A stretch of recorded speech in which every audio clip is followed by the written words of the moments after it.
মুখটা বন্ধ রাখতে কইছি না, মুখটা বন্ধ রাখবা। আমি হইলাম এই এলাকার 4th টাইম রানিং চেয়ারম্যানের একমাত্র হেডামলা মাইয়া। আমার কথা অমান্য তুমি কিভাবে করতে পারলা? আরে বাবা, আমি তো মানুষ, তার উপর দেবার করে জমির ব্যবসা। মুখটা বন্ধ রাখা একটা শাস্তি না? শোনো, এখন থেকে আমি কইলে মুখটা খুলবা, আর আমি না কইলে মুখটা বন্ধ রাখবা। এখন থেকে এইটাই নিয়ম। আমি পারুম না, দম বন্ধ লাগে, কথা না কই থাকা যায়। তোমারে কে কইছিল এরকম সত্যবাদী দালাল হইতে? তুমি পার্টির সামনে মুখটা খুললেই তো পার্টি ধ্বংস হয়ে যায়। আল্লাহর রাস্তায় তোমারে কতবার করে কইছি সে মুখটা একটু পার্টির সামনে বন্ধ রাখো। তুমি কি করলা কালকে? পার্টির সামনে মুখটা খুইলা দিয়া পার্টির একদম ভাগাই দিছো। তা আমি কি করব? জমি তো ভেজালে জমি, ভেজালে জমি কেউ কিছু কিনবো? তুমি কিনবা, তুমি তো কিনবা। 4th টাইম রানিং চেয়ারম্যানের হেডমালা মাইয়া, ক্ষমতার জোরে তো কত কিছুই করা যায়। হ্যাঁ, এটা ঠিক কথা কইছো। আমার বাপের অনেক হেডম।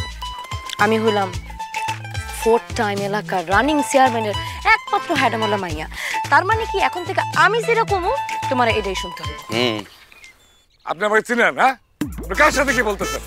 আমি হলাম মস্কো এলাকার 4th টাইম রানিং চেয়ারম্যান। হ্যাঁ, ঠিক আছে, আমি সব দেখতেছি। আপনি এখন রাখেন, আমি একটু ব্যস্ত আছি, পরে কথা বলি।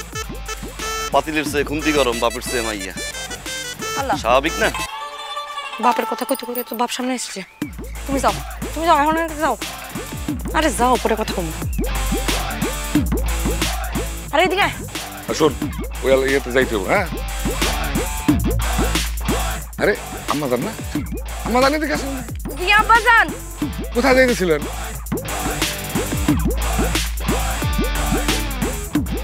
আব্বা যান, বাইরে একটু হাওয়া খাইতেছিলাম। হাওয়া খাইতেছিলেন? হাওয়া তো খাবেনি, আপনি হলেন 4th টাইম রানিং চেয়ারম্যানের কন্যা। হ্যাঁ, হাওয়া তো আপনি খাইবেনি। তো 4th টাইম মানে বুঝেন? 4th টাইম মানে জাউরা আছে। সব জায়গায় সব কথা কইতে হয় নাকি? হ্যাঁ, বুঝছেন তো, হেডমলা চেয়ারম্যানের মেয়ে। হ্যাঁ, রাস্তাঘাটে এগুলো খাইতে হবে। যান বাসায় দেখা, জান আম্মা যান। আচ্ছা আব্বা যান।